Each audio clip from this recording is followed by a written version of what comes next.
Selamat malam. Assalamualaikum warahmatullahi wabarakatuh. Selamat malam, Pak. Selamat Sorry, malam, Pak. Waalaikumsalam. background saya masih lama ini. Belum sempat ganti. Mas, gimana sehat? Siapa Sehat, ini? Mbak Pak. Maria, Sehat, Pak. Mbak Aisyah, Alhamdulillah sehat, ini Pak. Pak atau Ibu ini, Ibu Suci. Maaf, Pak. Izin off cam ya, Pak. Masih di jalan. Oke, nggak apa-apa. Jadi karena kemarin saya agak buru-buru dan memang waktunya sangat apa mendesak. Interval waktu dari kegiatan saya ke ngajar kemarin agak mendesak, jadi kita belum sempat kenalan ya. Saya khawatir durasinya akan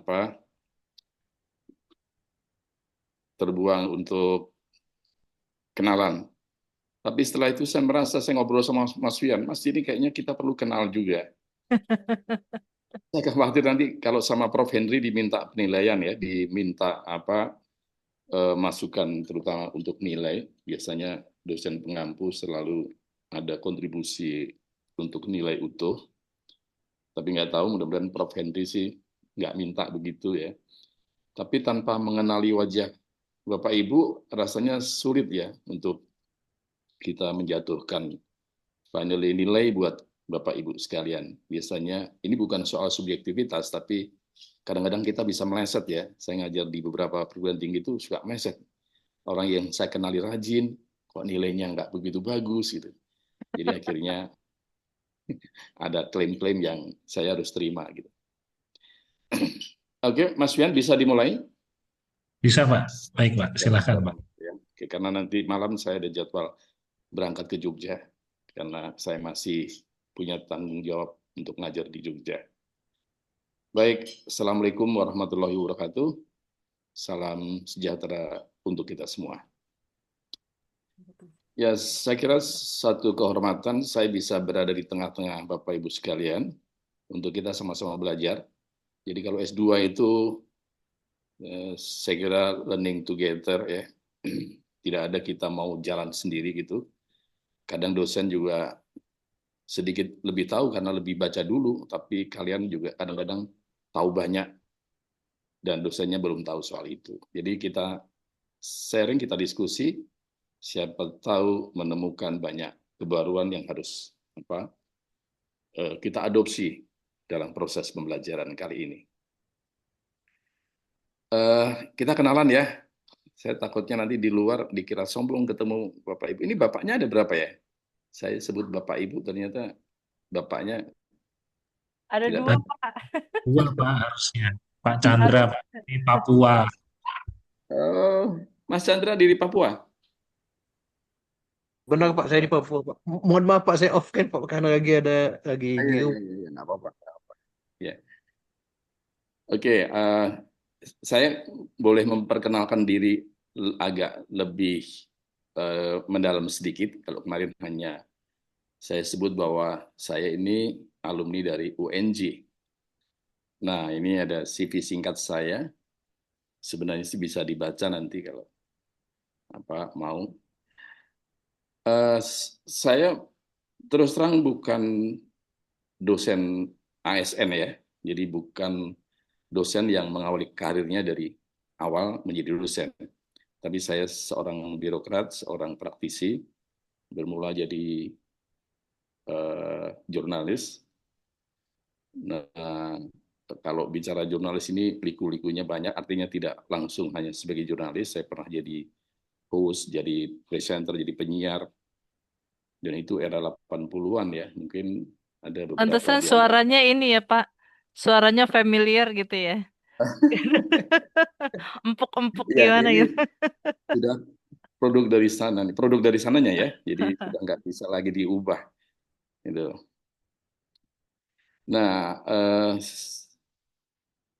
itu bisa dibaca sekira karir profesional saya sebagai jurnalis di RRI, mulai dari Surabaya saya, kemudian pindah ke Jakarta jadi pemimpin redaksi, jadi verifikator di PS Wantara, jadi wakil pemimpin redaksi di portal Kominfo waktu itu.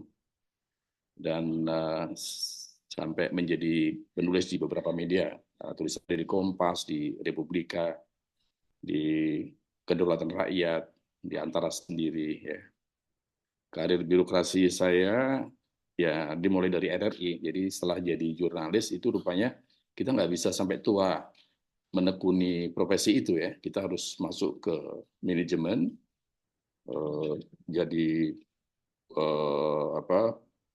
pejabat struktural begitu. Kira-kira sampai saya pernah menjadi kepala RRI di Bangka Belitung di Sumatera ya.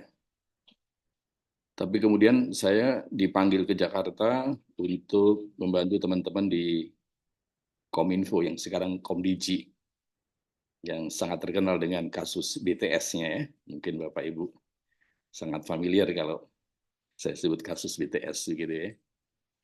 Nah itu di Kominfo saya menempati beberapa posisi mulai dari pengelolaan media publik, komunikasi publik, lembaga internasional, ya, dan beberapa posisi lain ya. Sampai kemudian di tahun 2020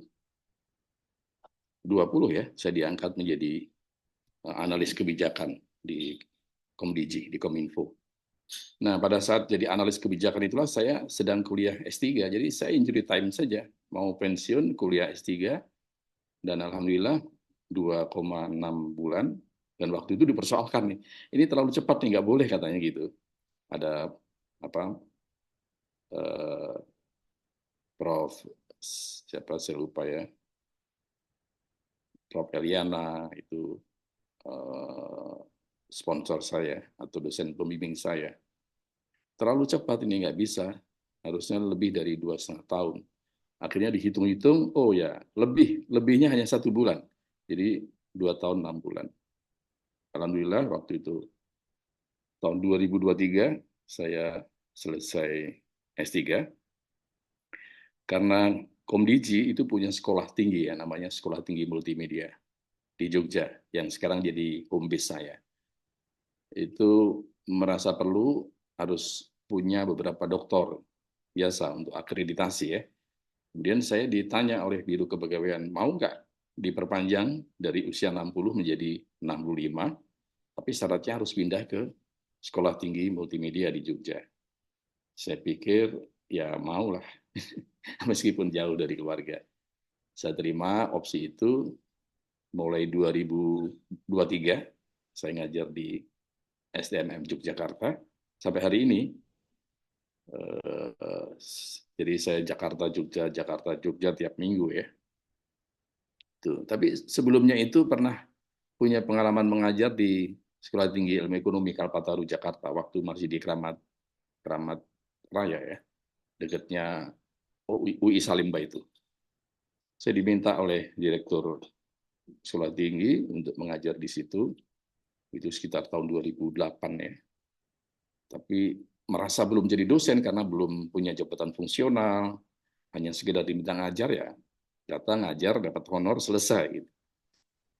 Kemudian tahun 2019 saya juga diminta ngajar di Universitas Pancasakti Bekasi. Ya, waktu itu dari Sekolah Tinggi Pancasakti kemudian membangun konsorsium dengan beberapa perguruan tinggi, berdirilah universitas. Kira-kira begitu. Kemudian saya masuk dan dari situlah saya mulai punya jabatan fungsional untuk saya boyong ke Jogja. Kalau penghargaan presiden itu karena durasi pengabdian saya sebagai PNS ya, lebih dari 30 tahun, itu sudah sekian tahun yang lalu. Saya kira hari ini saya sudah hampir 40 tahun ya mengabdi sebagai seorang ASN. Kemudian pendidikan non formal ya seperti apa lazimnya seorang jurnalis, dia harus mendapatkan pendidikan komunikasi, jurnalistik, penulisan artikel, riset, dan yang terbaru soal digitalisasi. Saya menulis beberapa buku digital ya tentang digitalisasi. Pengalaman jurnalistik, saya pernah meliput di lingkungan DPR MPR RI, jadi tata kelola sistem kerja kita selalu mengikuti di Senayan sana. Ya, bahkan beberapa anggota DPR kita sangat dekat. Itu di tahun berapa ya? 2000, eranya Pak SBY 2008 ya, sekitar itu dah. Kalau liputannya pernah liputan waktu konflik TKI di Kuala Lumpur ya, dan di Arab Saudi ketika beberapa TKI kita diusir dari kedua negara itu. Kemudian saya pernah di media center haji di Arab Saudi. Ada juga liputan konflik Sudan, konflik bersaudara Sudan, itu mengerikan sekali. Sampai sekarang ternyata belum selesai. Gitu. Padahal kita bisa bayangkan di Sudan itu susah untuk dilihat siapa kawan siapa lawan karena musuh dan eh, lawan itu sama-sama. Ya. Kemudian organisasi profesi, ya sebagai dosen saya mengikuti beberapa organisasi profesi termasuk Perhimpunan Periset Indonesia, Perkumpulan Dosen Manajemen, dan Asosiasi Pemimpin Digital Indonesia. Sekitar itulah ya. Itu alamat cinta saya. Oh ya, belum masuk ya beberapa buku dan karya jurnal saya, tapi bisa searching di Google ya saya kira. Tidak banyak tapi ada. Itu saya kira dari saya. Oh ini nggak singkat, beberapa menit ya.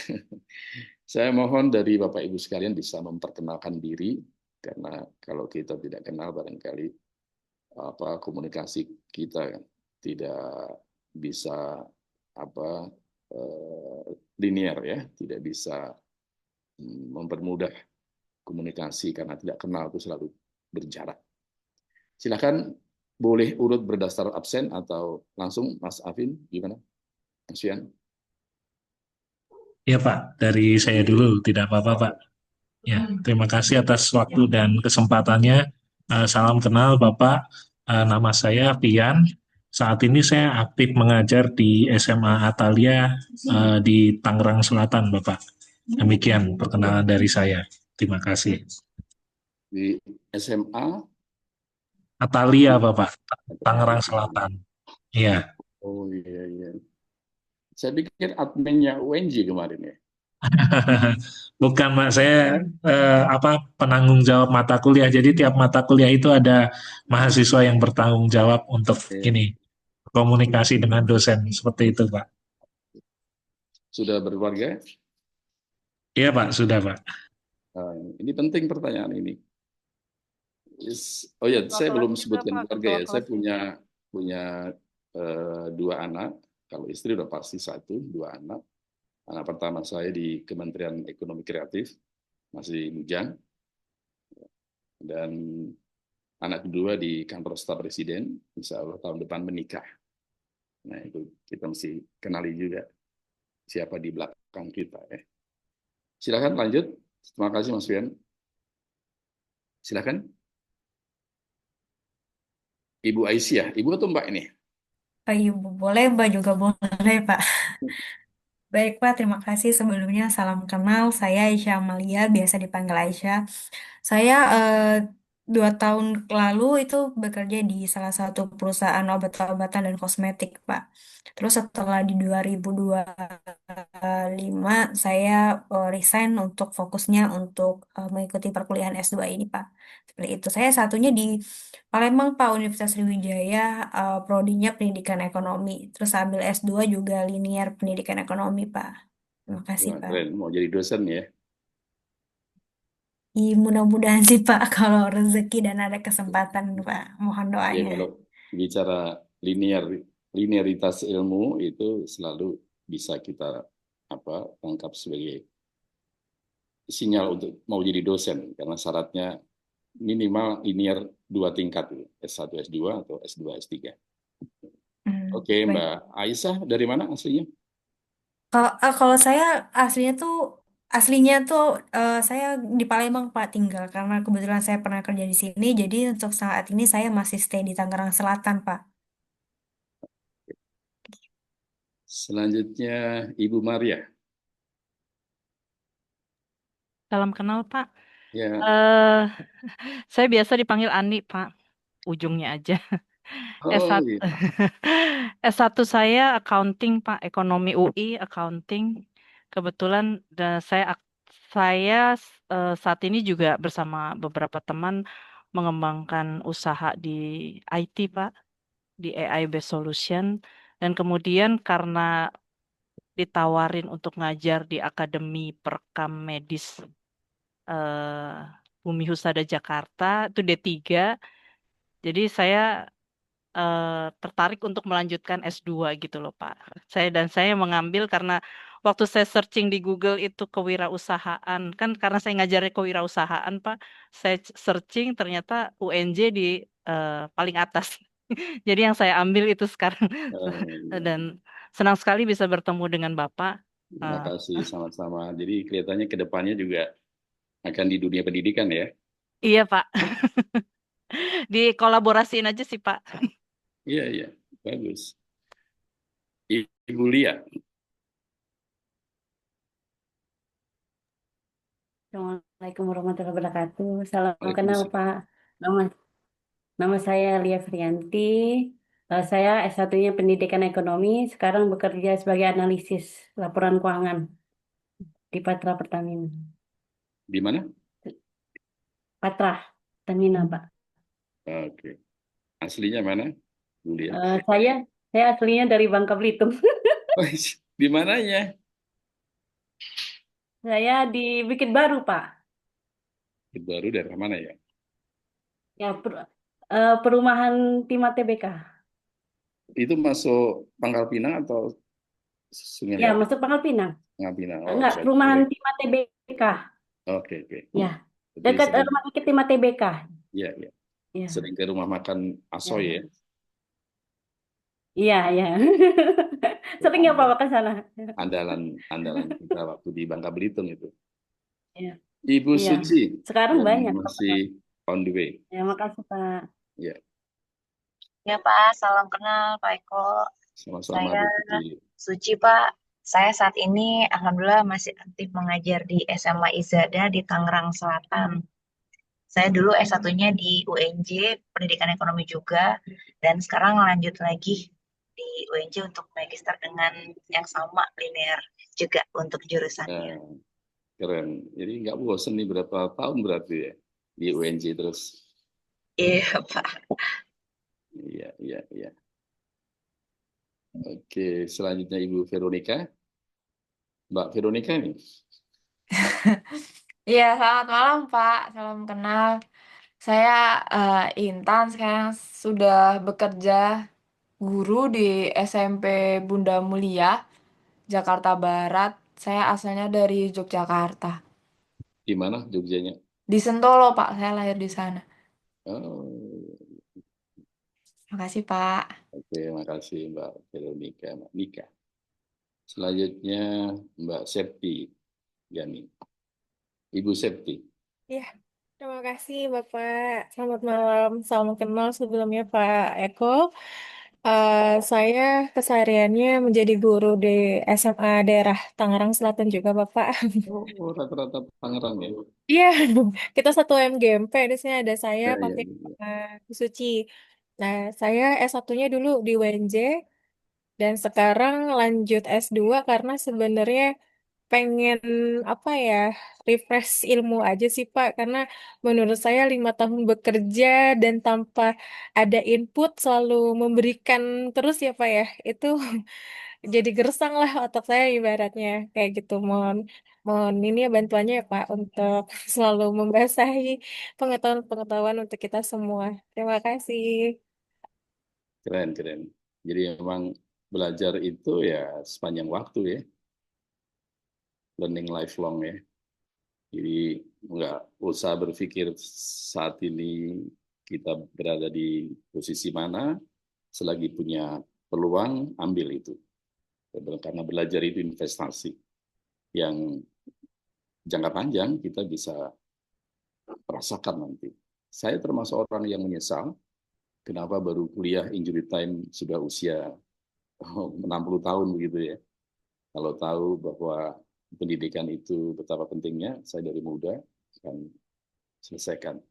Karena itu Alhamdulillah salah satu anak saya yang saya sebut tadi sudah S3 sekarang. Yang kerja di kantor staf presiden itu usianya baru 27 ya. Itu sudah S3 di Universitas Negeri Jakarta, Universitas Negeri Jogja, sorry, UNJ, bukan UNJ.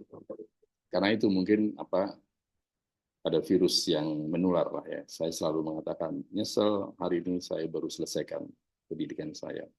Kalau saya tahu begini, jauh hari saya akan raih itu, karena betapa penting pendidikan itu bagi kehidupan kita. Ya. Minimal kita sendiri dulu, kemudian nanti baru inner circle kita, lingkungan kita akan terdampak dari apa yang kita miliki, insya Allah begitu. Mas Chandra. Selamat malam Pak. Sebelumnya saya mohon maaf Pak, saya lagi di luar ada kegiatan dengan BPMP Papua jadi Pak. Perkenalkan Pak, nama saya Chandra Jeremy Pangaribuan. Saya asli dari Medan Pak, Sumatera Utara. Eh, saya kepala sekolah Pak di Papua Pegunungan. Biasa. Kepala sekolah di Papua Pegunungan ya? Iya Pak, di salah satu SMP di Papua Pegunungan Pak. Nggak usah cerita, saya mungkin teman-teman juga bisa bayangkan bagaimana tantangan dan perjuangan Mas Chandra ya. Saya kira ini sebuah perjuangan yang butuh bukan sekedar effort, tapi pengorbanan yang luar biasa. Selamat berjuang Mas Chandra ya. Iya Pak, itu yang kemarin Bapak bilang kah ada yang dari Papua kah yang ahli fisika itu Pak? Ya. Pak Yohanes Surya kan Pak maksud Bapak? Iya, Pak Yohanes Surya yang baru mundur dari komisaris itu ya. Iya, dari Telkom itu Pak. Dia juga Pak penemu gasing kan? Gampang asik menyenangkan itu Pak, cara belajarnya. Dia juga punya kampus di sini Pak, STK Surya namanya Pak. Oh, iya. Dia pensiun ke daerah timur ya di Papua dan dia menunjukkan bahwa AQU itu bisa dibangun ya. Dia bukan given, bukan sesuatu yang mati dalam diri seorang anak itu. Yang tadinya mereka AQU-nya hanya 70 bisa naik menjadi 140. Pak Yohanes Surya, luar biasa.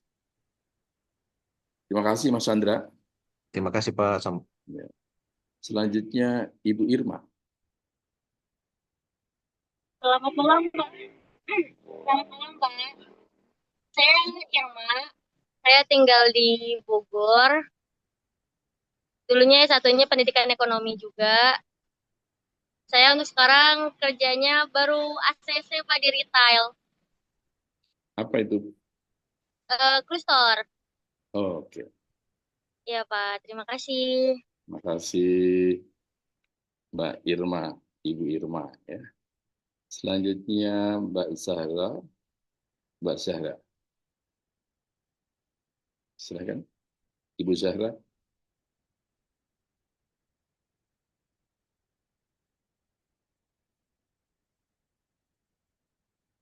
Masih mute ya.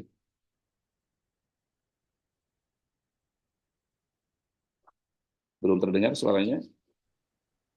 Baik, sebelumnya. Ya.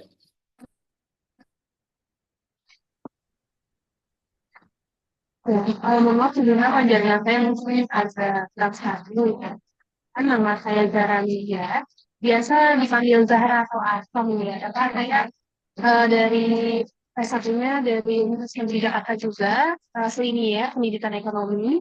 Dan saya baru lulus di tahun 2002 di Pandemic, di bulan April kemarin. Saat ini bukannya saya mengajar ekonomi saja Pak, selanjutnya saya aktivitasnya masih dengan mengisi waktu kosong gitu ya, dengan hobi dan menjadi relawan.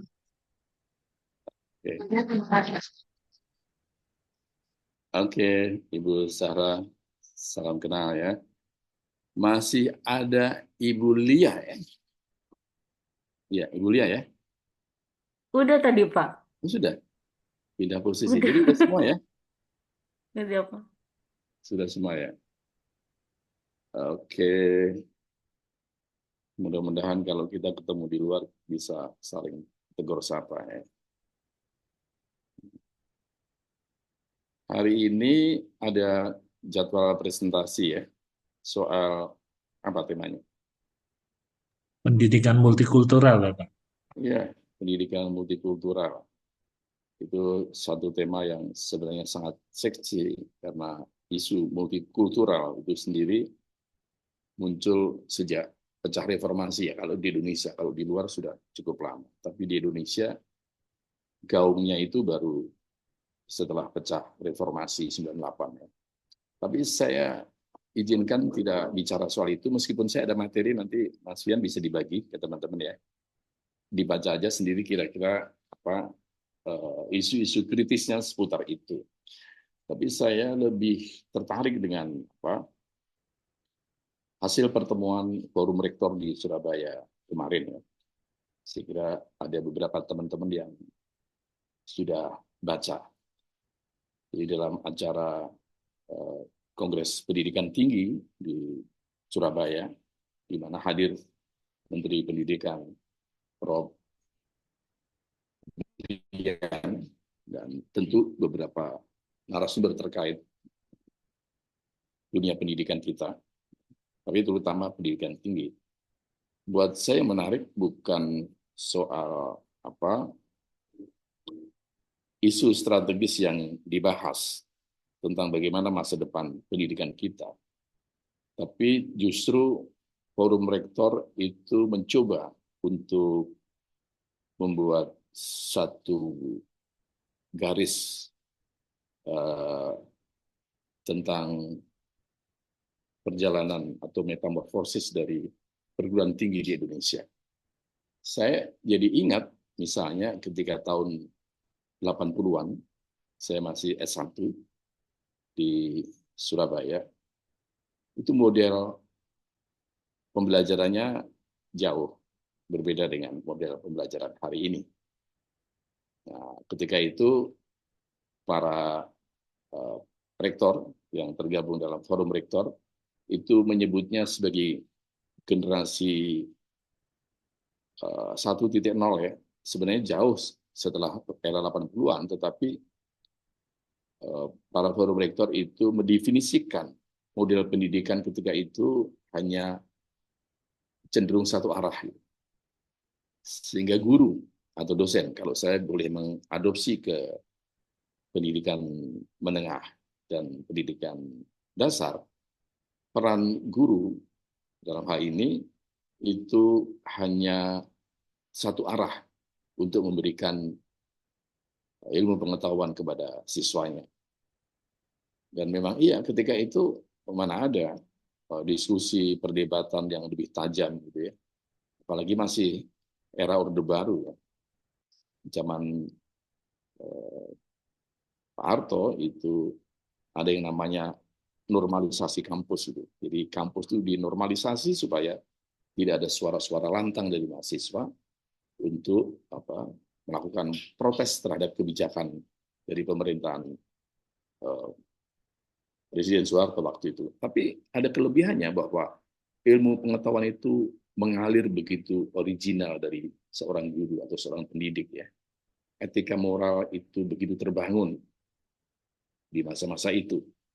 Kesannya lamban, tapi di sana muncul filosofi Ki Hajar Dewantara bahwa pendidikan itu membangun manusia seutuhnya. Jadi bukan saja dia cerdas secara akal pikiran, secara logika, tapi juga cerdas secara moral, ya, secara hati nurani, sehingga betul-betul dikatakan membangun manusia Indonesia seutuhnya.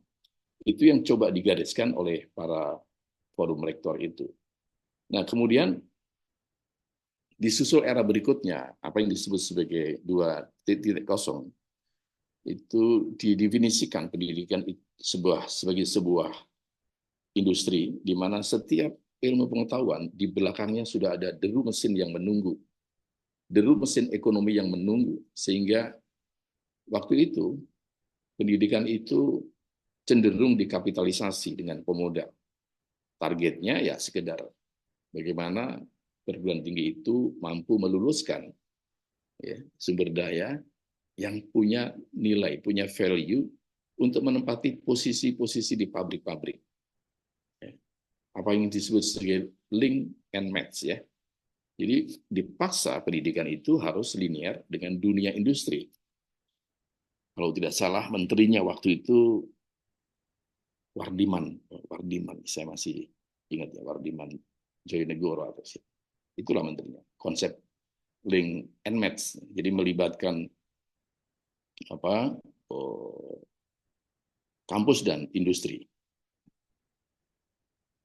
Nah, kemudian setelah era itu selesai, dunia pendidikan kita terjebak dalam era yang disebut 3.0, di mana bukan hanya kampus dan industri, bukan hanya, misalnya kalau saya boleh analogikan sekolah SMA atau SMK dengan perusahaan atau dengan industri, bukan hanya itu, tapi sudah melibatkan pemerintah.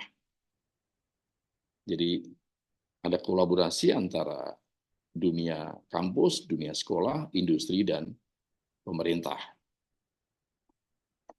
Forum Rektor di Surabaya menyebutnya itu sebagai, saya agak lupa, saya harus membaca istilahnya di era 3.0 itu triple helix. Mereka menyebut sebagai triple helix. Ya, sekolah-sekolah SMA sudah dipesan tuh, lulusan terbaiknya tolong masuk ke Astra misalnya. Sehingga tadi kapitalisme sedang bekerja dan pendidikan seolah-olah hanya menyiapkan untuk kepentingan kapital, ya, kaum neolib. Itu bertentangan dengan cara berpikir Ki Hajar Dewantara kan ya, yang berorientasi bahwa pendidikan ini membangun manusia seutuhnya. Di Ki Hajar itu tidak ingin beliau sebut among menjadi among duit, gitu. Among rasa, among moral menjadi among duit. Jadi orientasi pada uang. Sebenarnya pendidikan nggak boleh seperti itu. Tapi bagaimana pendidikan bisa menyiapkan sumber daya yang bisa menghadapi tantangan baik hari ini maupun masa depan. Nah, kemudian dari 3.0 itu lahirlah 4.0, di mana disrupsi era digital itu merubah cara orang berpikir, merubah habit, cara orang berperilaku, ya. Dan dunia kampus atau sekolah bukan sekedar membangun kolaborasi antara kampus dengan industri dan pemerintah, tapi melibatkan sektor publik. Jadi orang tua, publik, masyarakat itu dibawa untuk ikut terlibat. Kalau Bapak Ibu ingat, apa yang disebut sebagai komite itu sebenarnya bagian dari implikasi model pendidikan 4.0 itu ya. Ada komite di berbagai sekolah, di kampus juga ada, wali amanah dan lain sebagainya.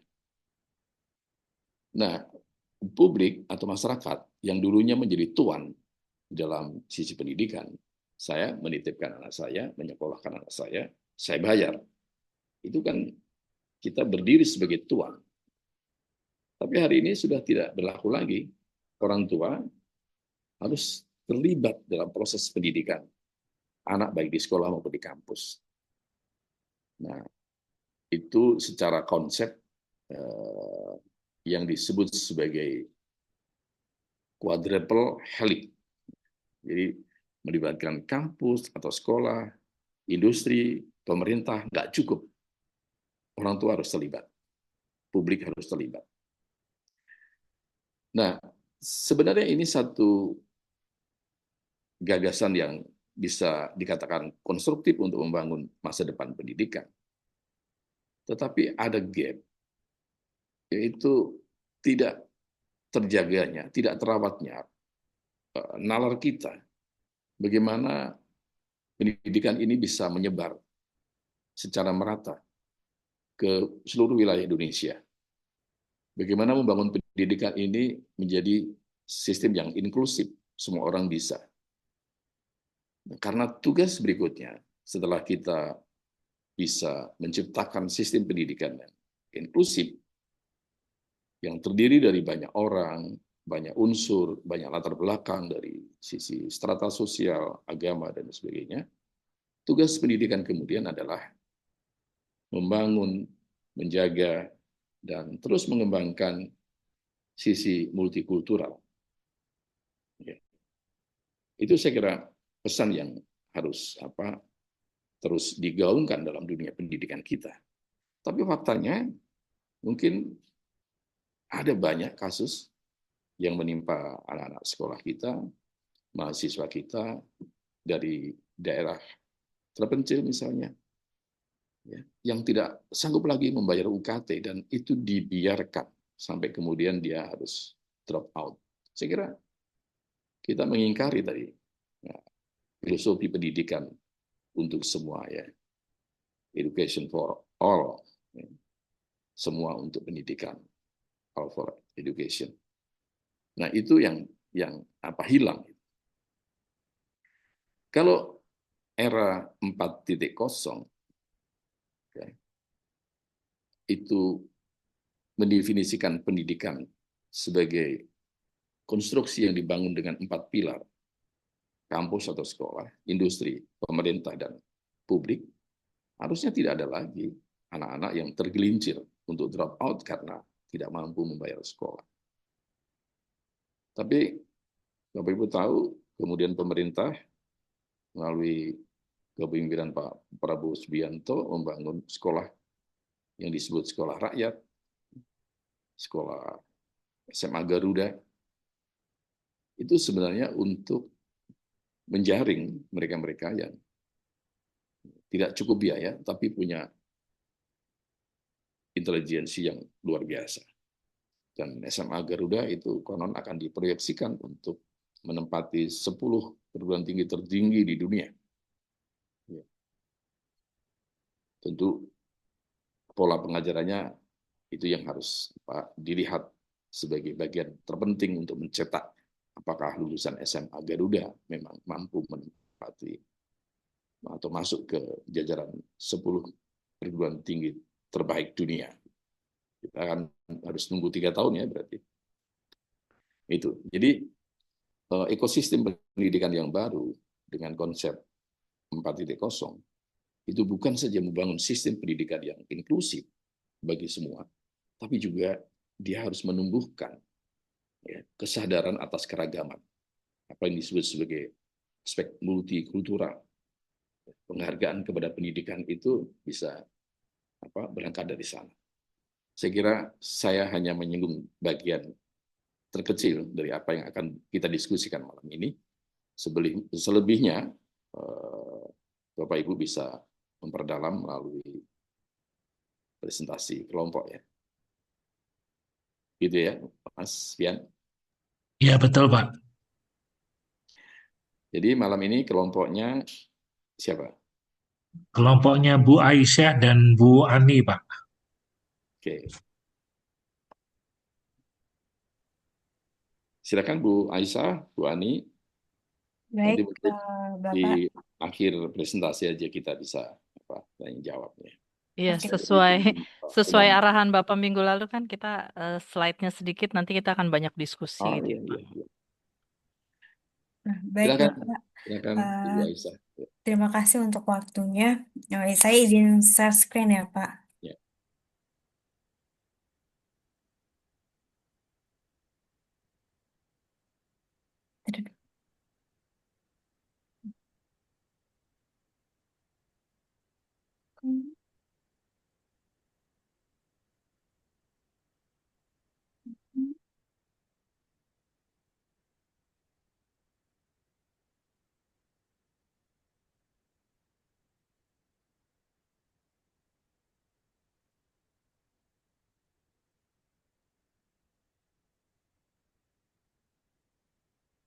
Baik, Bapak Ibu, hari ini kita akan membahas mengenai materi hakikat dan kebijakan pendidikan multikultural di Indonesia.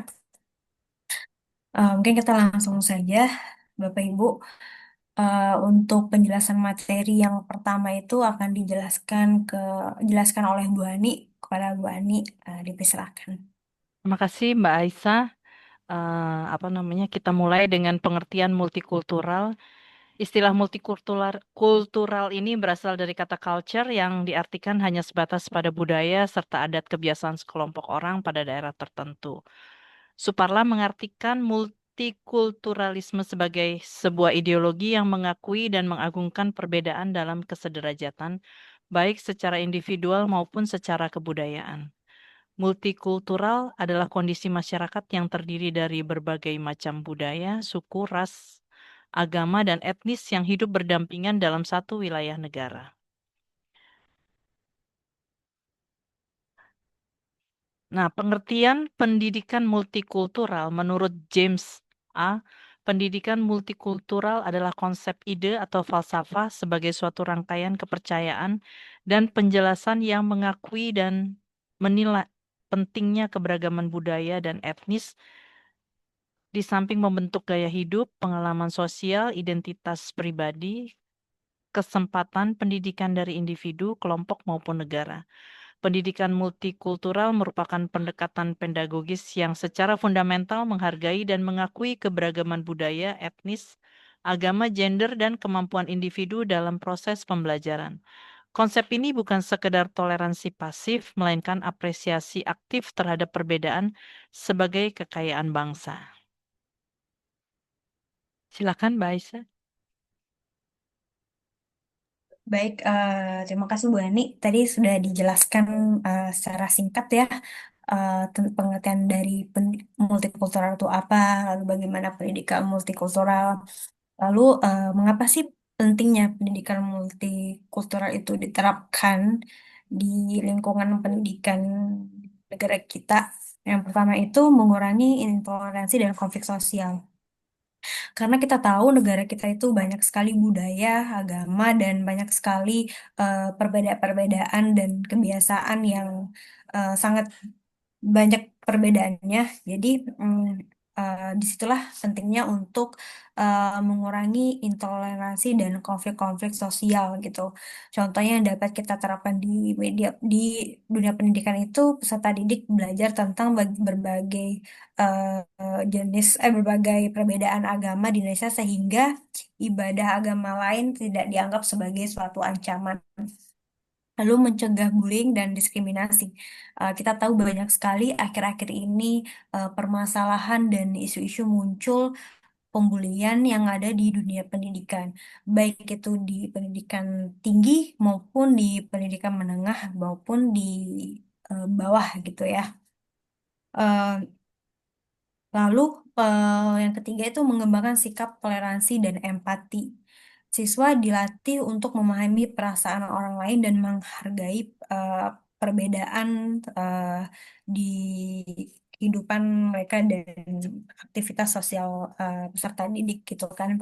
Yang dapat diterapkan itu seperti belajar kelompok. Lalu yang keempat itu membentuk kesadaran kebinekaan dan identitas sosial. Hmm, ini yang dimaksud adalah mempererat eh, persamaan atau bahwa Indonesia itu terdiri banyak budaya dan suku.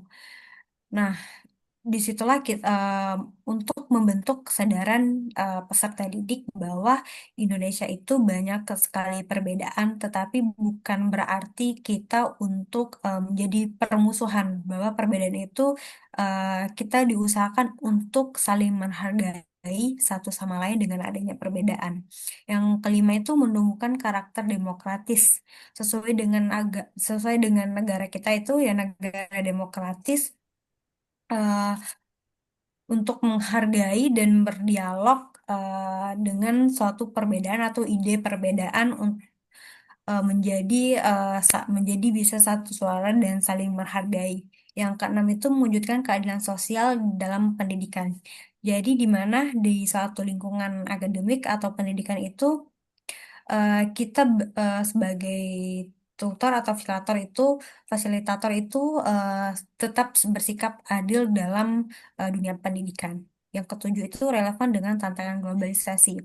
Kita tahu globalisasi itu tantangannya banyak sekali dan banyak sekali perbedaan yang timbul di lingkungan sosial. Nah, jadi Itu yang harus membentengkan kita untuk saling menghargai satu sama lain.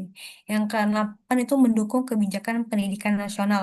Karena kita tahu kebijakan pendidikan sekolah itu ada pendidikan Pancasila dan pendidikan eh, pelajar Pancasila. Nah, itu yang harus menjadi penting untuk pendidikan multikultural itu diterapkan.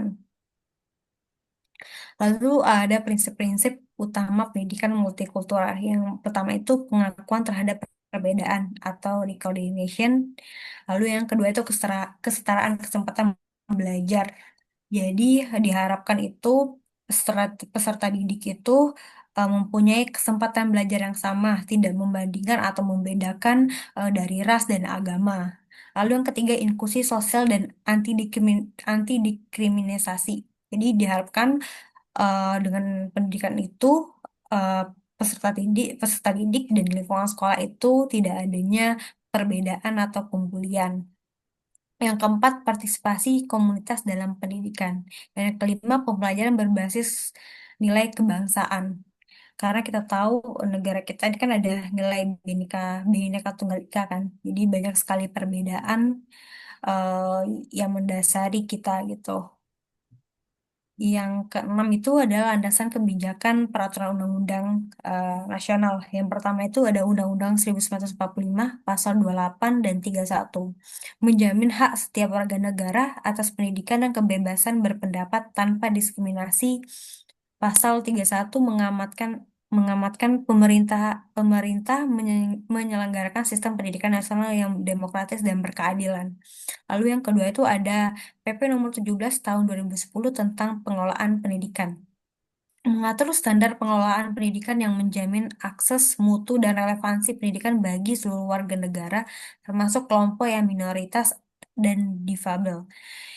Lalu yang kebijakan profil pelajar Pancasila, memperkuatkan karakter siswa melalui 6 dimensi, beriman, bertakwa, berkebinekaan global, bergotong royong, mandiri, bernalar kritis dan kreatif yang semuanya mendukung pendidikan multikultural.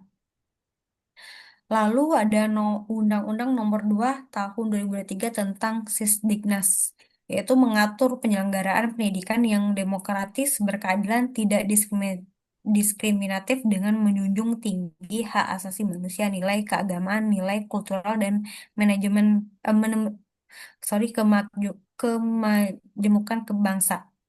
Lalu yang terakhir itu tentang Permendikbudristek atau kurikulum merdeka, mendorong pembelajaran yang berpusat pada siswa dengan memberikan fleksibilitas kepada sekolah untuk mengembangkan kurikulum yang responsif terhadap keberagaman lokal dan kebutuhan individu siswa. Baik, lalu kita ada beberapa contoh kasus mengenai pendidikan multikultural gitu kan. Mungkin Bapak Ibu yang baru-baru ini yang kita sering baca dan muncul di beranda media sosial Bapak Ibu itu tentang bu- bunuh dirinya Timothy Anugrah Saputra yang terjadi di Universitas Udayana gitu kan. Yang saya highlight di sini bukan hanya eh, penyebab faktor kenapa mahasiswa tersebut bunuh diri gitu karena yang saya mau highlight di sini itu ada bulinya gitu. Karena ini um, ada kata-kata atau pendapat yang seharusnya itu tidak dilakukan atau tidak yang tidak dilakukan oleh seorang mahasiswa. Karena kan kita tahu kalau mahasiswa itu kan maha ya, yang paling atas harusnya sudah bisa bersikap dewasa, sudah tahu cara respon jika ada hal permasalahan yang di suatu universitas gitu kan. Nah, yang itu yang pertama. Lalu yang kedua itu baru-baru ini juga di lingkungan kita insiden ledakan SMA Negeri 72 Jakarta gitu kan.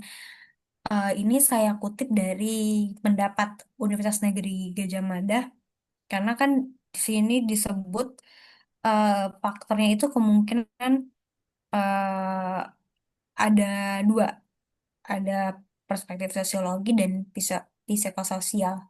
Jadi yang ingin saya highlight itu apa sih penyebabnya eh, siswa itu bisa melakukan tindakan seperti itu gitu kan. Lalu selanjutnya ini akan Bu Ani menjelaskan isu ini atau permasalahan ini gitu. Ya Silakan. mungkin dibahas dulu yang dua itu, Aisyah. Oke, baik. Kita bahas dulu yang dua ini ya. Yang ingin saya eh, apa ya, Bapak Ibu itu adalah eh, menurut Bapak Ibu eh, kenapa gitu penyebab timbulnya dari dua permasalahan yang baru-baru ini gitu. Kenapa mahasiswa dan peserta didik itu eh, menimbulkan atau mengeluarkan tindakan yang seharusnya itu eh, tidak tidak mereka lakukan gitu. Lalu bagaimana menurut eh, pendapat Bapak Ibu penyebabnya itu apa sebagai kita pendidik dan fasilitator di lingkungan akademisi gitu.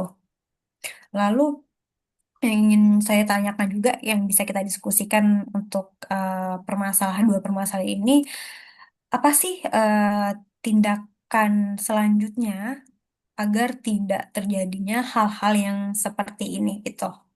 Boleh Bapak Ibu untuk mengeluarkan berpendapat gitu.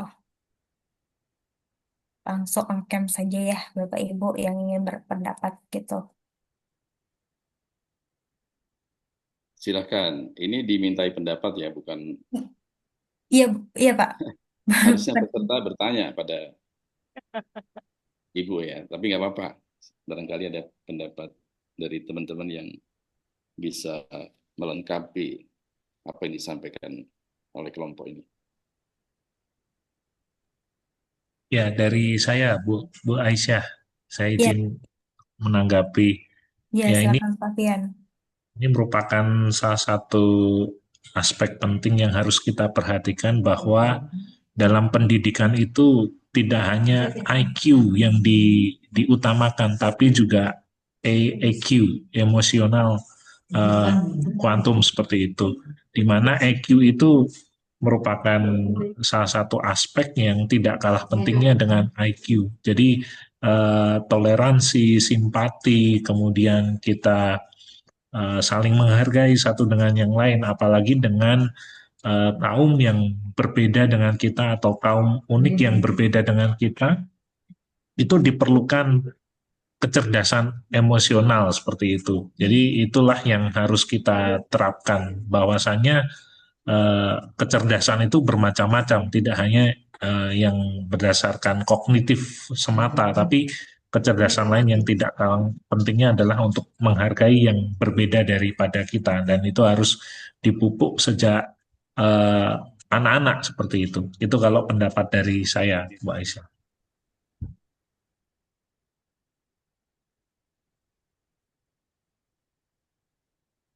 Baik Pak Silakan Fian, terima ditanggapi kasih pendapat. untuk tanggapannya.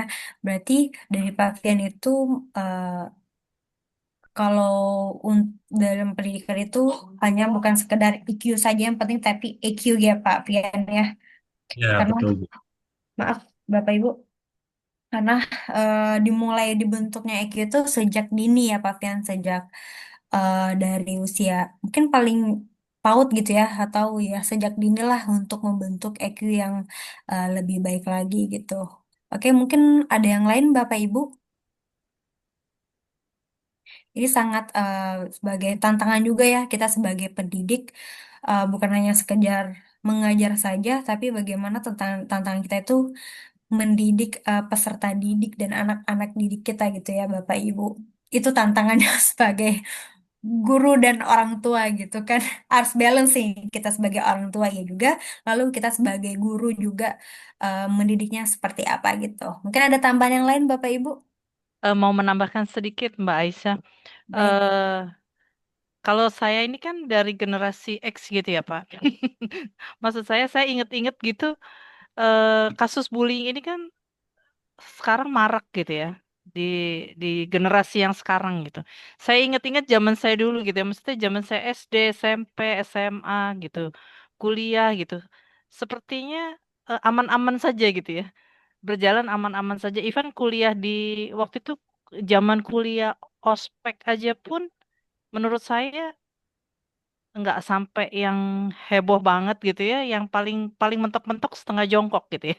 Disuruh setengah jongkok dan terus jadi nggak tahu kalau saya melihat jadinya kemarin sih baru terpikir gitu ya kenapa anak-anak sekarang jadi kalau ngomong kasar gitu ya terus kata-kata apa sih namanya kata-kata kebun binatang itu juga kayaknya seperti biasa saja gitu ya kemarin sempat diskusi sama temen gitu sekarang tuh anak ngomong eh apa bilang anjing gitu tuh kayaknya sebenarnya artinya tuh titik gitu ya.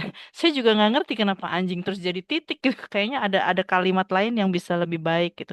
Saya jadi melihat mungkin pengaruh dari eh, sinetron-sinetron itu ya. Maksudnya di sinetron-sinetron itu kan terlihat bagaimana seorang anak membentak ibunya dengan kasar gitu ya. Terus berinteraksi marah-marah seperti itu yang menurut saya lama-lama jadi mungkin terbawa gitu. Beda dengan zaman saya dulu kan acara TV tidak sebanyak sekarang, cuma ada satu saluran gitu. Dan acaranya juga terbatas gitu. Jadi sehingga itu menjadi lebih anak-anaknya tuh lebih sopan gitu ya. Menurut saya itu sih dari saya.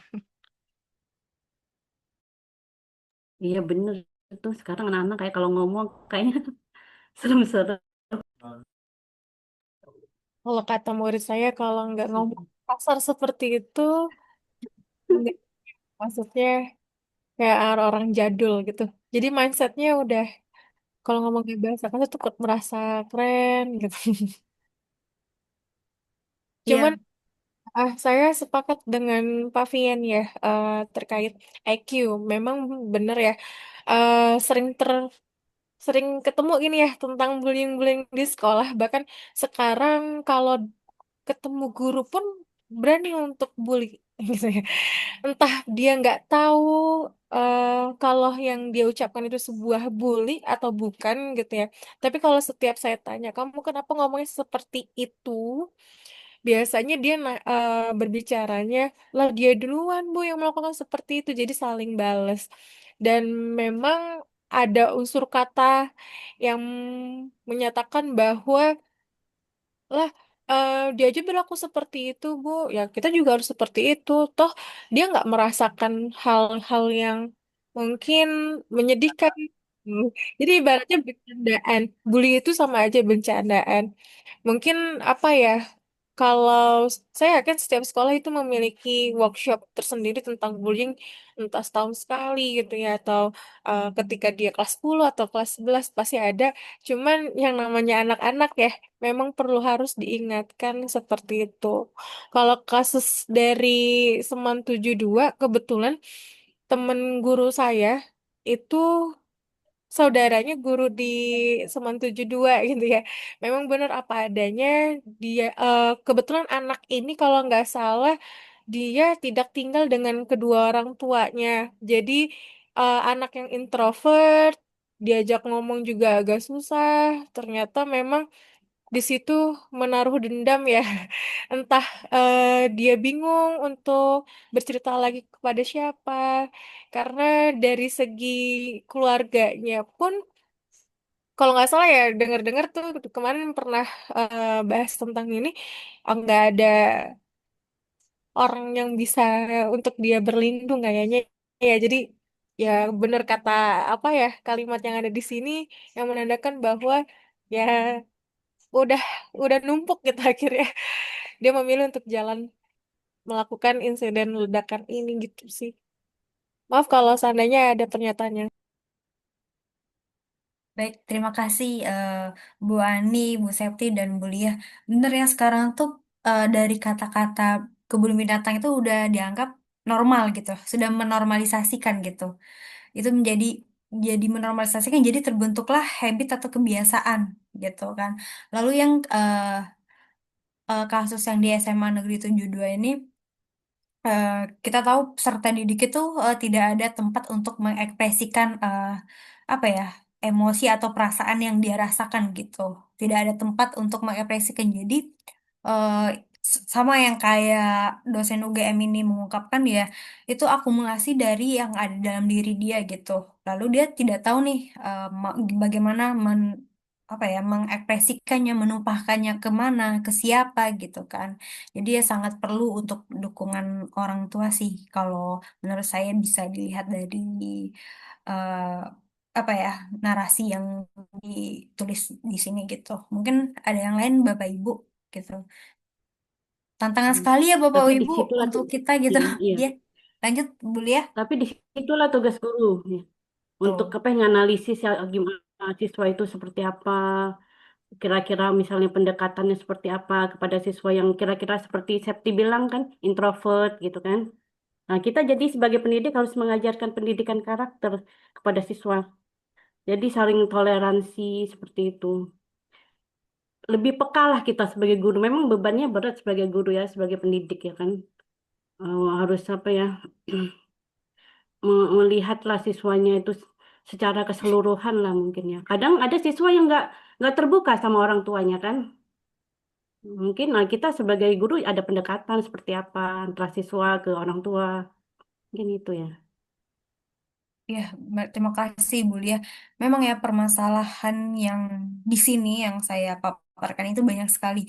Mungkin ada dari pendidikan karakternya juga, lalu ada permasalahan dari pendidikan multikulturalnya juga ya Bu Lia. Memang benar jadi guru tuh gak mudah gitu kan. Apalagi teman-teman yang sudah berapa tahun gitu, sudah lama berkecimpung di dunia akademisi ya. Kuat sekali, Bapak Ibu. Saya sangat mengapresiasi sekali gitu kan. Hmm. Baik, Bapak Ibu ada mungkin pendapat yang lain gitu. Lalu bagaimana nih kalau untuk apa ya em, mengantisipasi hal-hal yang ini terjadi untuk kedepannya itu gimana sih menurut pendapat Ibu gitu? Yang bisa kita diskusiin gitu. Apalagi kan di perguruan tinggi ya ini yang baru-baru ini tentang Timothy itu ya. Apalagi itu kan perguruan tinggi ya. Sedikit Seharusnya Ibu Aisyah kan? Bisa saya apakan ya? Saya sedikit menjelaskan Ibu Aisyah. baik Sebenarnya silakan kalau Pak untuk Chandra. sebenarnya kalau untuk sekolah ya, sekolah itu sebenarnya kalau kita ya, mungkin Bapak Ibu guru yang di sini sudah ada tahu kan dari pemerintah ada pembentukan TPPK kalau tidak salah, Tim Pencegahan Penanganan Kekerasan.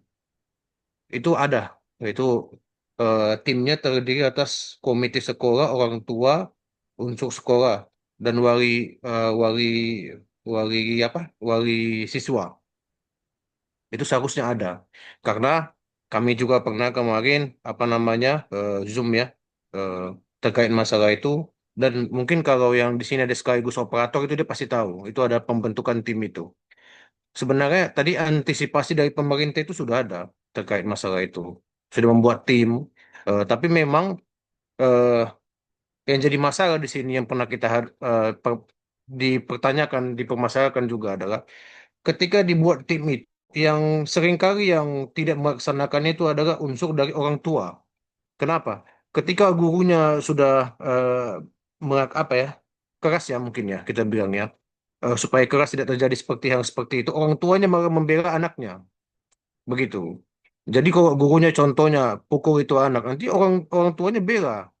Nah, jadinya jadi terbiasa juga jadinya yang dibuat pemerintah juga jadi percuma itu tim TPPK itu juga percuma jadinya. Nah, mungkin di setiap sekolah tuh pasti ada tim TPPK itu dan memang harus ada. Jadi sebenarnya antisipasi yang paling utama ini dari orang tua. Orang tua ini kalau anaknya salah jangan dibela. Begitu. Kasus yang baru-baru ini di Indonesia Timur ya, itu ada satu guru yang marahi anaknya karena anaknya membuli temannya. Tapi eh, anak ini melawan. Dia bilang apa sama gurunya? Akan saya bayar uang sekolah di sini katanya gitu. Jadi kamu jangan atur saya, gitu katanya. Ah, jadi orang tuanya juga gurunya tidak bisa melawan karena dia bilang karena kebetulan memang si orang tua dari si anak ini juga salah satu anggota ya perwira polisi juga. Jadi juga si gurunya tidak bisa bilang apa-apa. Jadi sebenarnya antisipasi yang perlu dilakukan yang pertama mungkin setelah dibuat dari pemerintah tim TPPK tadi itu semua harus mengikuti. Jadi kalau kita nanti sebagai orang tua ya, kalau anak kita salah ya dipukul ya jangan dibela. Makanya kan sebenarnya lebih sopan anak-anak yang eh, zaman dulu ya, yang guru yang dulu masih mau pukul yang lebih kasar sampai ada yang di rotan. Itu lebih sopan anaknya daripada yang sekarang ini. Yang sekarang ini saya rasa memang jauh lah dari yang bandingin dulu. Jadi itu memang karena kita sebagai orang tua terlalu membela anak jadi. Jadi karena kita terlalu membela anak, anaknya jadi manja. Jadi kasus juga pembulian juga mungkin yang kasus Timothy kata-kata itu yang membuli kan juga kan kita lihat orang-orang yang berada.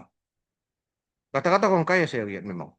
Apalagi satu ada dokter ya, yang dokter itu yang itu orang termasuk orang kaya juga dia. Itu karena sudah terbiasa kan dari orang tuanya mungkin membiasakan anaknya apa-apa mungkin bisa dengan uang kan begitu. Terima kasih. Baik, Pak Chandra, terima kasih atas pendapatnya. Iya ya, saya pun juga merasakan Pak Chandra anak sekarang manjanya minta ampun gitu kan. Ya apalagi generasi Gen Z nih Pak Chandra, saya dan teman-teman yang lain generasi Gen Z ya sedikit merasakan lah. Karena kami sejujurnya yang kami rasakan itu kami selalu dapat akses kemudahan gitu dari secara informasi gitu kan.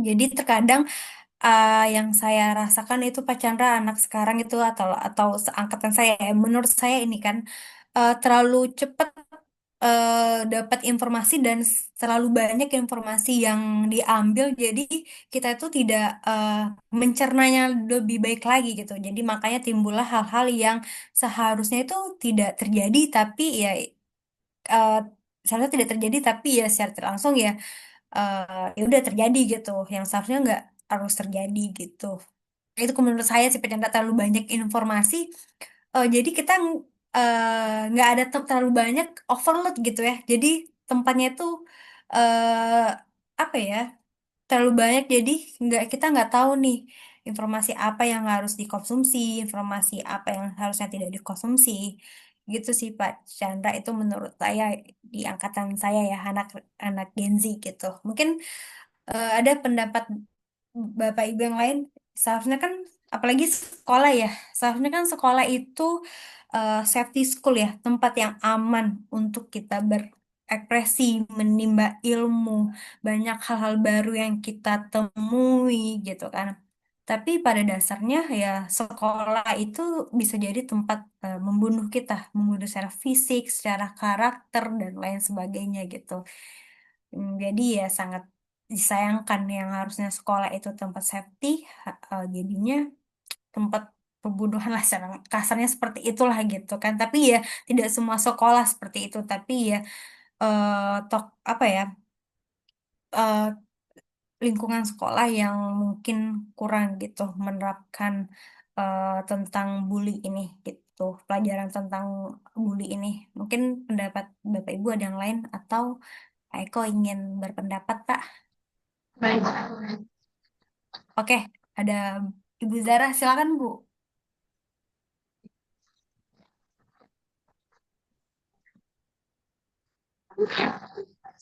Multikultural.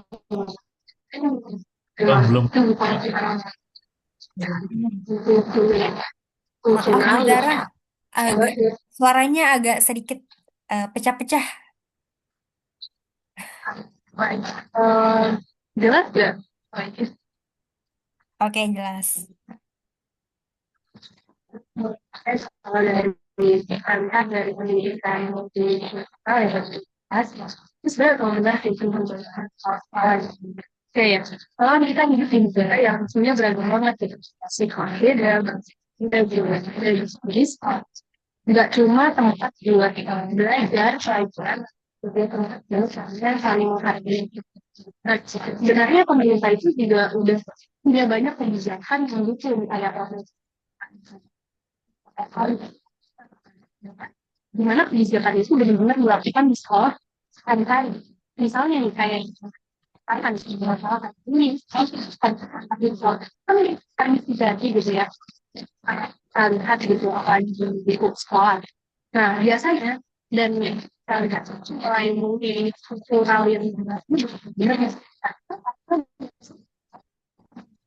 karena kurangnya rasa empati kurang kualitatif kebijakan atau secara kualitatif. Jadi menurut saya memang pendidikan dari mereka ini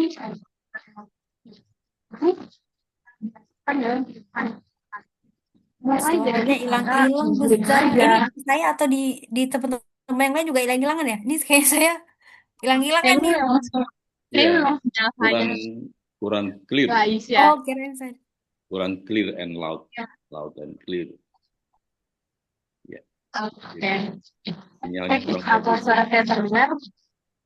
Tapi hasilnya saya kurang bagus, Pak. Jadi ya memang menurut saya ini pendidikan khusus saya dikasih kehidupan seharian di sekolah juga. Mungkin mulai dari cara ngajar. Tapi sekarang mungkin sekolah gimana bisa nggak gitu dimaksimalkan gitu kan. Nah kalau misalnya semua bilang bareng gitu, mungkin sekolah bisa jadi tempat yang lebih nyaman gitu. Juga kalau nggak bisa gitu ya tempat yang seperti dan itu pendapat saya.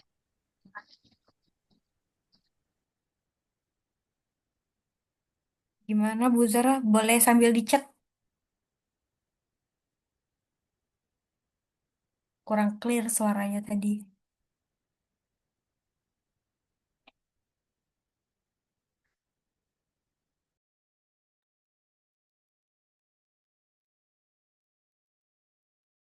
Oke, sambil nunggu Bu Zara di chat.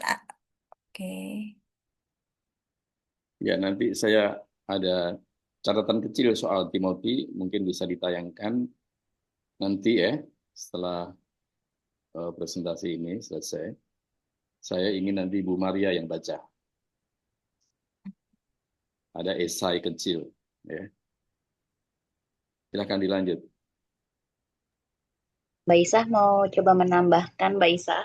Oh ya, Bu Suci. Ya, Bu Suci silakan. Ya, baik. Kalau pendapat saya, bagaimana sih kita gitu ya upaya sekolah atau keluarga di rumah tuh mengatasi permasalahan-permasalahan yang muncul terkait dengan permasalahan dua kasus yang sedang kita hadapi. Yang pertama, kalau saya sendiri eh, apa ya dari dalam keluarga itu sendiri gitu. Artinya ketika si anak sudah memiliki ibaratnya hati mereka, karakter mereka itu sudah terpenuhi dengan hal-hal yang seharusnya ada gitu dari anak ini usia anak-anak atau menuju remaja, kemudian masuk ke usia SMA, ketika tahapan-tahapan itu sudah terpenuhi dengan baik di dalam lingkungan keluarga gitu, tidak ada satu miss gitu atau pola asuh yang sesuai, maka ketika dia melangkahkan kaki keluar untuk pergaulan, untuk masuk ke dunia pendidikan di level manapun, itu sudah relatif sesuai dengan apa ya jalurnya yang seharusnya gitu. Dan kemudian ditambah lagi di lingkungan pendidikan, di setiap pendidikan level manapun pasti mengajarkan yang namanya pendidikan karakter gitu. Apalagi di usia-usia anak TK dan anak SD gitu ya. Walaupun mungkin di Indonesia itu tidak full seperti di Jepang gitu pendidikan karakternya, tapi kalau sekarang yang saya lihat banyak sekolah-sekolah dari mulai TK sampai SD yang memang lebih menekankan ke dalam pendidikan karakter itu sendiri. Mungkin tujuannya satu gitu ya. Tadi intinya mau meningkatkan dulu nih karakter-karakter SDM atau nanti outputnya dari anak-anak Indonesia untuk kedepannya seperti apa gitu. Nah lanjutlah ke tingkat yang menengah atau tingkat di SMA itu sendiri gitu. Di level tersebut pola pikir anak-anak itu sudah bisa kita ajak untuk apa ya berdiskusi, kemudian mengkritisi segala sesuatu gitu. Dan di sini kita bisa memberikan ketika menemui sesuatu hal yang tidak sesuai dengan apa yang seharusnya gitu kan, kita bisa memberikan by data, by contoh yang real gitu kan. Kemudian juga kita ajak mereka berpikir ketika mereka melakukan penyimpangan dengan tindakan yang seperti ini bagaimana gitu. Kita ajak kembali mereka berpikir dan ajak mereka untuk bisa menemukan solusi yang sebenarnya.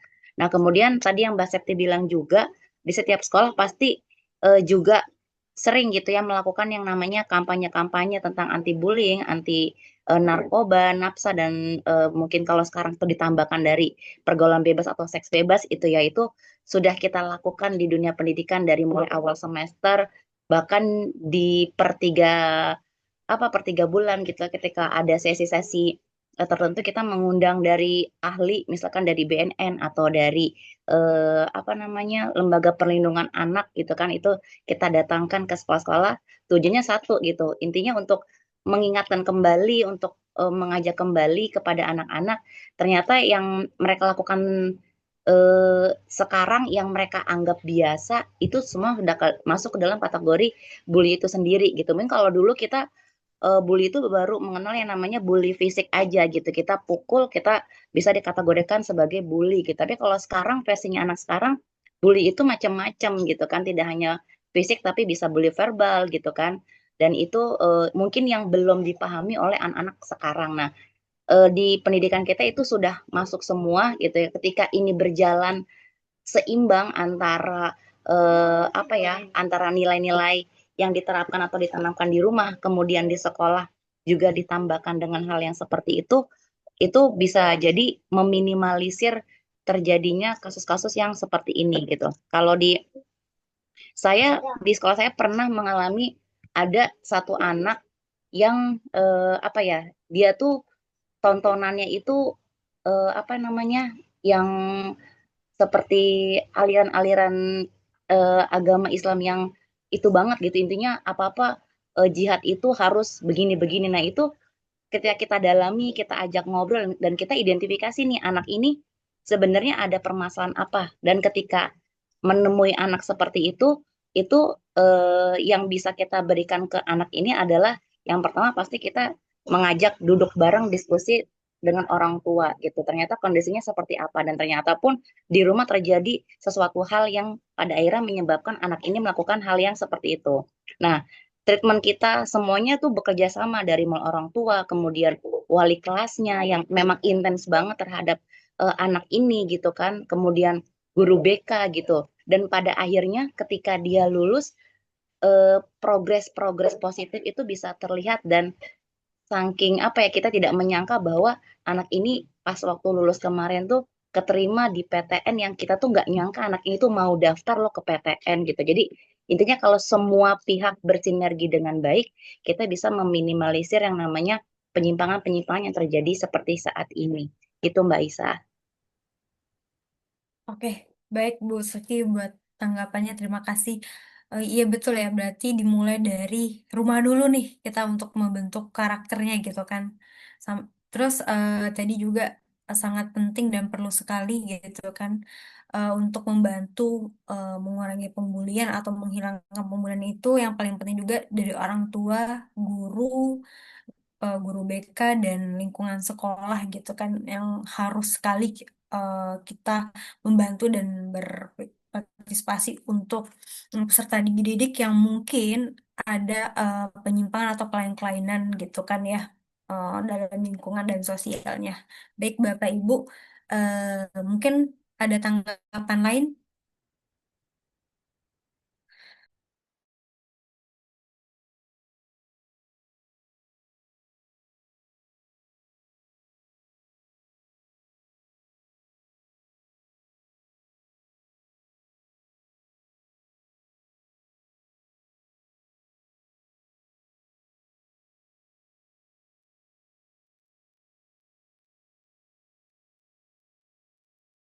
Mungkin Pak Eko ada tambahan Pak?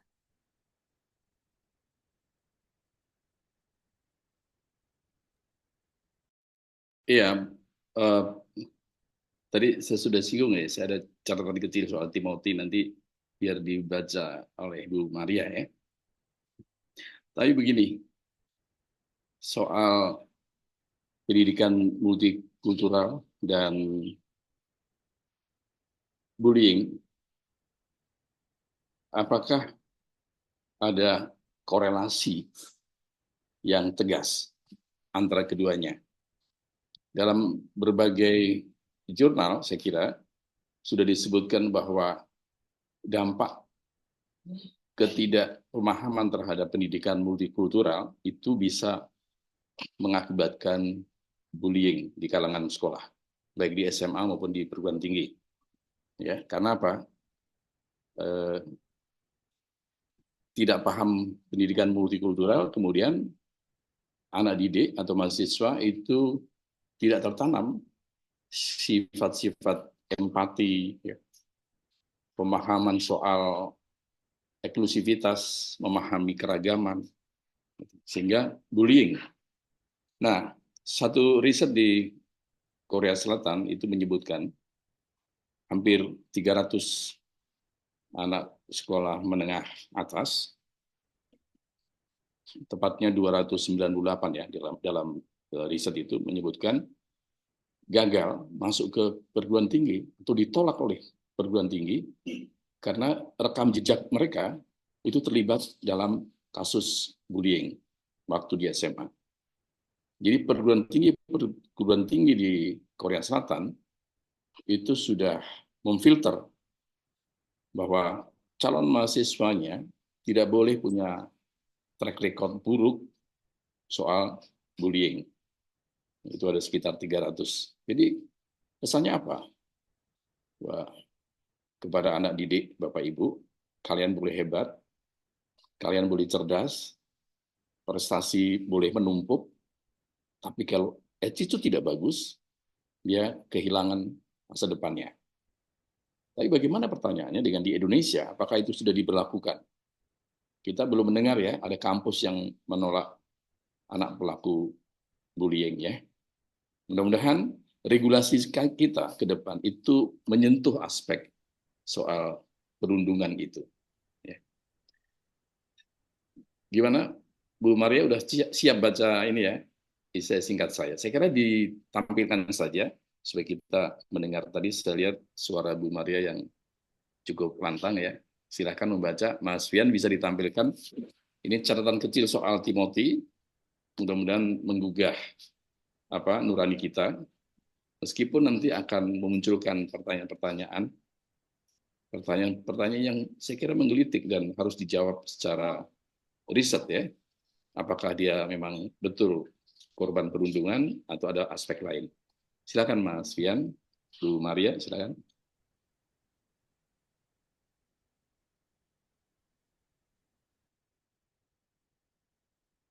Oke.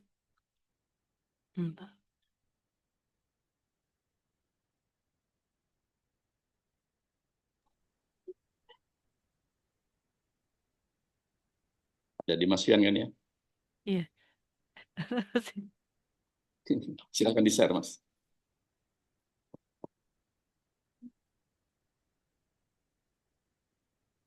Mungkin bisa dibaca pelan-pelan sambil kita menghayati kenapa bullying itu terjadi di kampus. Kecil-kecil ya. Sama Pak Fian, oke. Baca nggak, Bu Maria? Masih?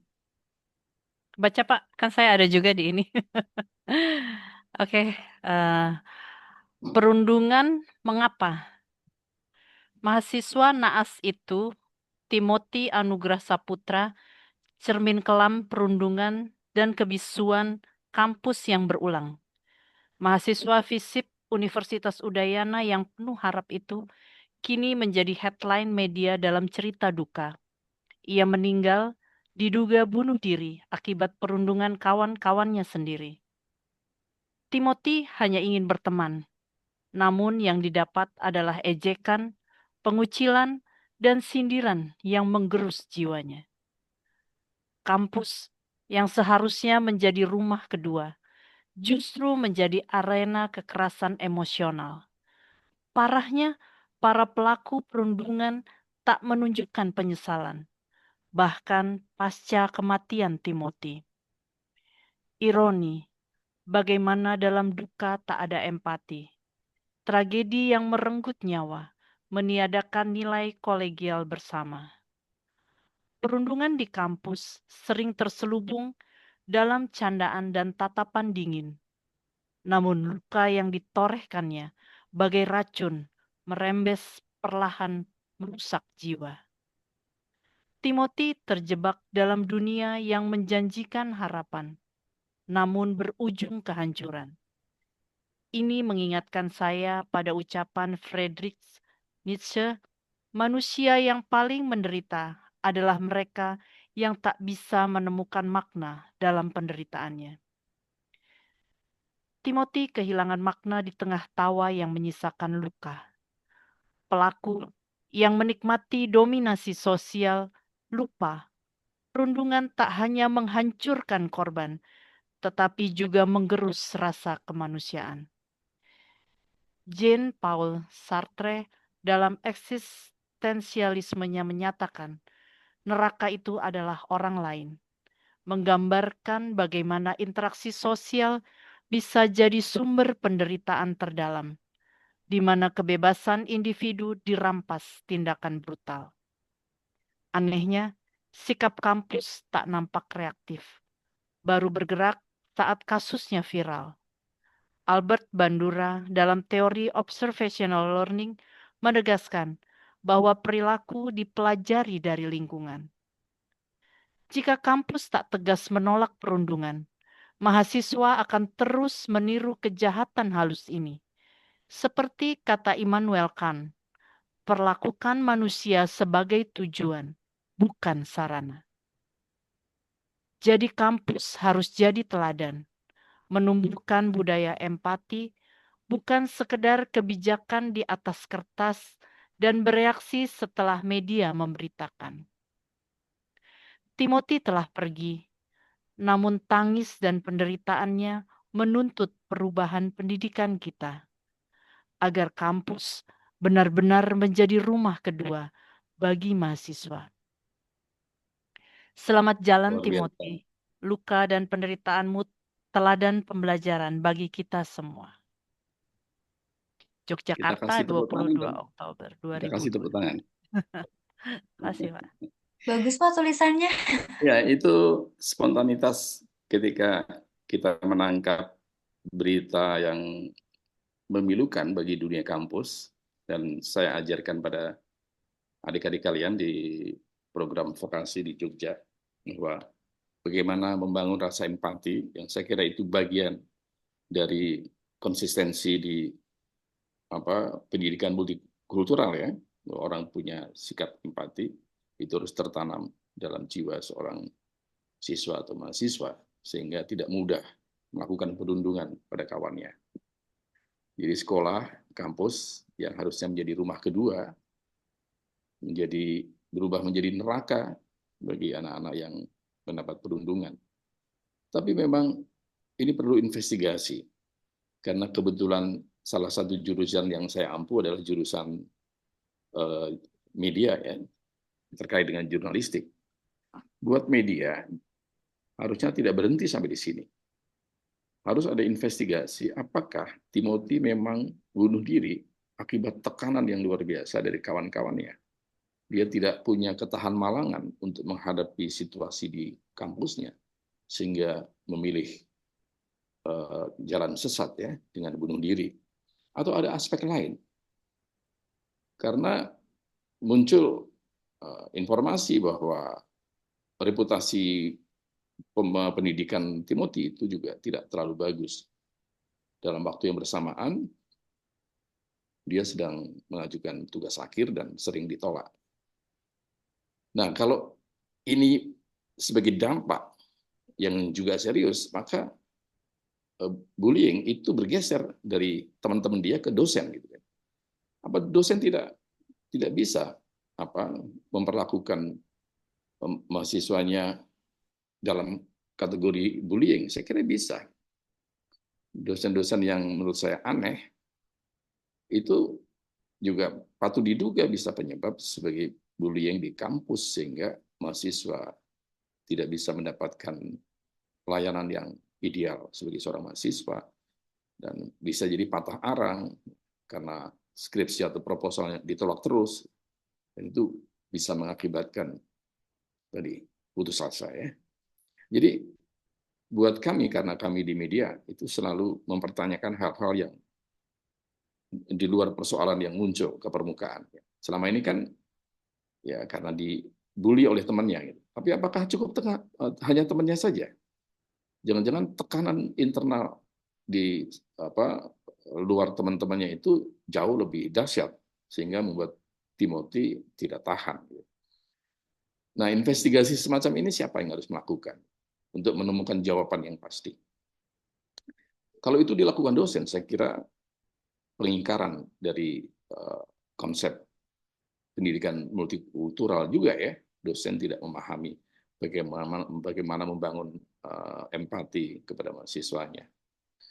Ya, ini baru dugaan-dugaan, dan di kelas kami menjadi diskusi yang intens, gitu.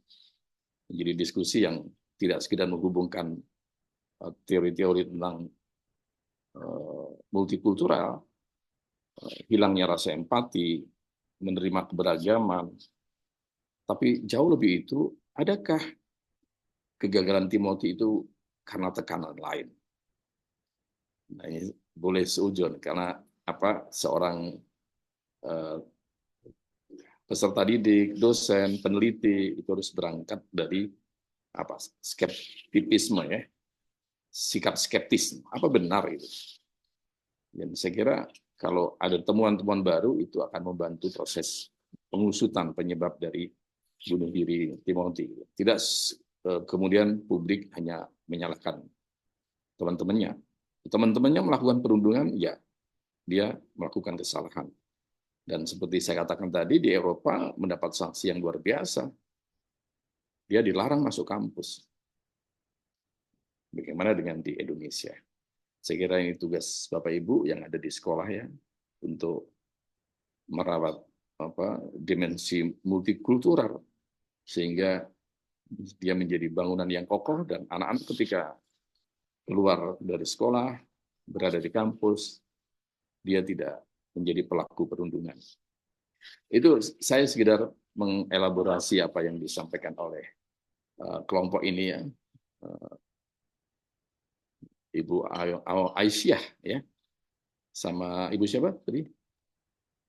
Bu Ahni, Pak. Bu Ahni ya. Saya hanya sekedar mengelaborasi hal-hal yang berkaitan, bahwa apakah multikultural punya hubungan dengan bullying? Oh iya, karena di dalam multikultural itu diajarkan bagaimana orang bisa menerima keberagaman, ya, sikap eksklusivisme, gitu.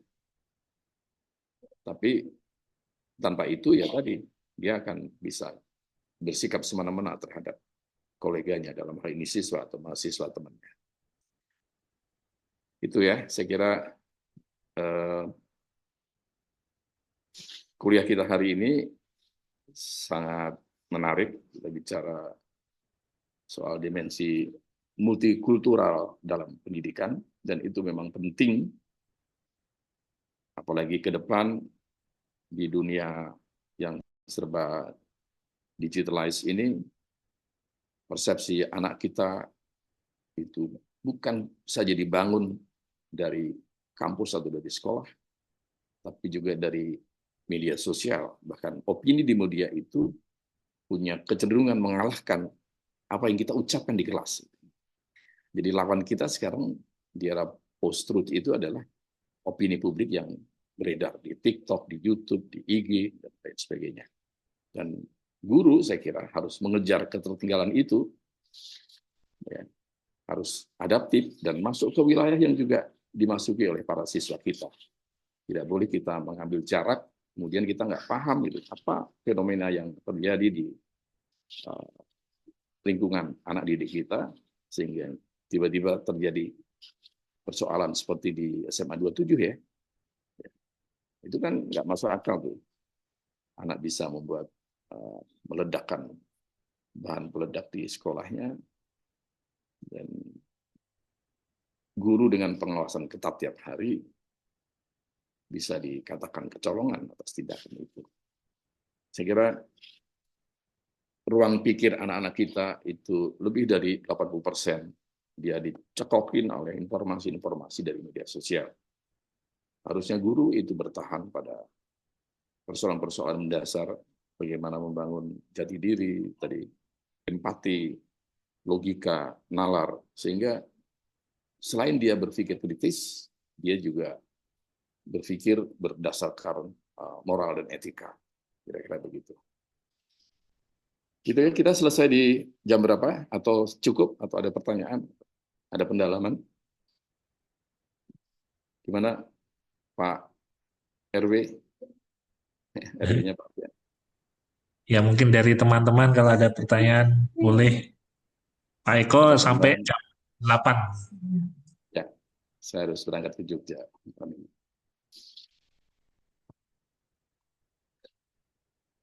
Ada pertanyaan atau tambahan yang mempertajam diskusi kita malam ini? Kita pertemuan lagi kapan, Mas Fian? Jadwalnya setiap hari Senin, Pak. Prof. Henry menyampaikan 4 kali pertemuan, Pak. Masih ada 4 kali lagi? Masih ada 2 kali. Oh, 2 kali, oke. Ya, total 4 kali pertemuan. Ini pertemuan yang kedua. Kalau tidak ada, kita cukupkan, tapi kalau ada, boleh.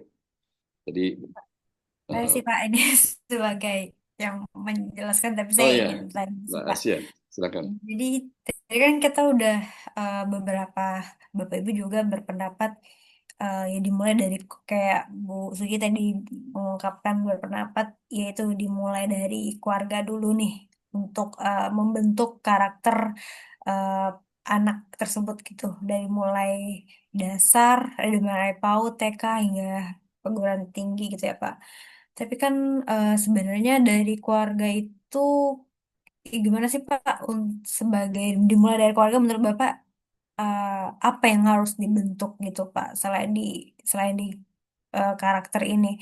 Karena kadang di keluarga juga eh, banyak juga hal-hal yang toksik yang dia bawa lalu dari dalam keluarga lalu dia bawa ke keluarga ke lingkungan dia gitu Pak. Begitu juga sebaliknya dari lingkungan dibawa lagi ke dalam rumah atau keluarga gitu Pak. Itu sih Pak yang menurut saya tuh yang bagaimana caranya gitu Pak. Tantangan Iya, sekali sih Pak itu. iya, saya kira tadi di bagian awal saya sudah menyinggung bagaimana konstruksi pendidikan 4.0 ya, yang melibatkan publik, dalam konteks ini tentu masyarakat, dalam hal lebih kecil lagi tentu keluarga. Itu saya kira satu hal yang positif bahwa keluarga tidak boleh menyerahkan anaknya sepenuhnya ke sekolah. Jadi seolah-olah kalau dia sudah bersekolah, semua urusan selesai. Bahwa pendidikan di lingkungan keluarga itu juga jauh lebih penting. Di beberapa negara Skandinavia, itu keluarga diharuskan minimal dalam satu durasi waktu sehari untuk bertemu dengan keluarganya di meja makan. Ya, ngobrol dengan anak-anaknya, dengan pasangan tentu saja, dan mendiskusikan tentang hal-hal yang mereka lakukan selama seharian setidaknya, dan apa yang akan mereka lakukan kemudian di hari besok. Si anak bisa bicara tentang bagaimana di sekolah, bagaimana di perjalanan. Ya. Kadang-kadang kan anak-anak itu mengadu hal-hal yang memang di luar konteks pendidikan. Ya. Tadi soal komunikasi, hubungan dengan temannya, dan lain sebagainya. Nah itu diselesaikan di meja makan. Di Norwegia misalnya, kenapa sekolah, atau di Finlandia, saya kebetulan pernah ke Finlandia, melihat iklim pendidikan di sana itu begitu nyaman, ya, begitu hubungan antara siswa dengan guru, mahasiswa dengan dosen itu sangat egaliter, kayak kawan aja. Tapi ternyata fondasinya di rumah itu sudah dilakukan hal-hal yang bersifat educated ya. Jadi kalau dulu kan, ini kebetulan saya dari Jawa, orang tua kita selalu mendidik tentang apa toto kromo ya, tentang unggah-ungguh ya. Ini yang Jogja pasti tahu, yang orang Jawa tahu. Bagaimana yang muda menghargai yang tua, bagaimana yang berbagi dengan yang tidak punya, bagaimana yang tidak punya masalah membantu yang punya masalah. Pelajaran-pelajaran yang hierarkis sejak zaman dulu itu sebenarnya harus dijaga. Harus dijaga. Dan itu bisa kita mulai di lingkungan rumah. Dengan membangun cara berpikir anak-anak kita, bahwa tolong-menolong, saling pengertian, saling menghormat, itu hal yang esensial, yang harus dipunyai bagi seorang anak, baik kepada gurunya, kepada temannya. Coba di video itu ada anak sekolah SMP, SMA yang berani sama gurunya, menantang segala macam. Itu kegagalan pendidikan di rumah. Saya kira tadi titik simpul yang harus kita pahami bahwa orang tua tidak boleh menyerahkan sepenuhnya pendidikan itu pada sekolah. Dia harus punya kontribusi. Ya, kalau toh tidak bisa ngajari soal kimia, soal ekonomi, soal fisika, maka peran orang tua itu bisa mengajarkan tentang hal-hal yang sifatnya tentang etika moral, ya, membangun rasa empati dan sebagainya. Jadi mesti digerakkan dari rumah. Nah, ini Bapak Ibu yang udah punya anak ini bagaimana? Apakah melakukan hal begitu atau setelah anaknya pulang udah tidur selesai gitu? Jadi ajak ngobrol, dan meja makan itu menjadi ruang yang paling elegan, ya. Saya saja selalu ada keinginan untuk punya kesempatan dengan anak-anak yang sudah dewasa, bisa ngobrol di meja makan, ngobrol hal-hal kecil, dan mengingatkan kalau ada misalnya sepanjang tadi di kerjaan ada hal yang salah, kita berikan jalan keluar dan sebagainya. Orang tua tidak hebat, tetapi setidaknya dia bisa menularkan apa yang baik untuk. Dan itu menjadi modal besar ketika dia masuk di kelas. Sehingga kelas, sekolah, kampus benar-benar menjadi rumah kedua yang nyaman. Saya kira itu, ya. Benar banget tuh, Pak. Kenapa? Saya Karena sama ibu saya juga masih melakukan itu, Pak, sampai sekarang. memang Iya. harus begitu. Bercerita semua. Iya. Dari Tidak boleh. saya masih kecil sampai sekarang. Oh. Jadi ada masalah di luar terasa ringan aja, karena kalau pulang ada ibu gitu, bisa banyak cerita. Ya, family is fallback position. Jadi kalau kita ada masalah di luar, ya tempat kita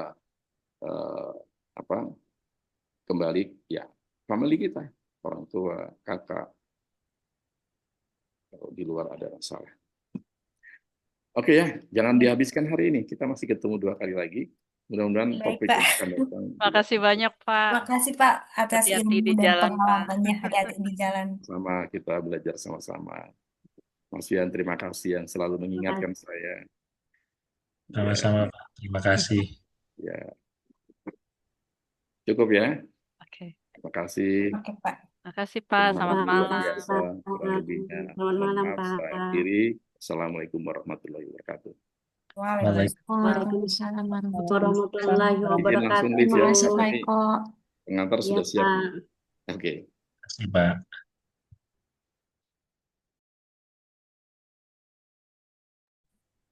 Ya. Terima kasih Bapak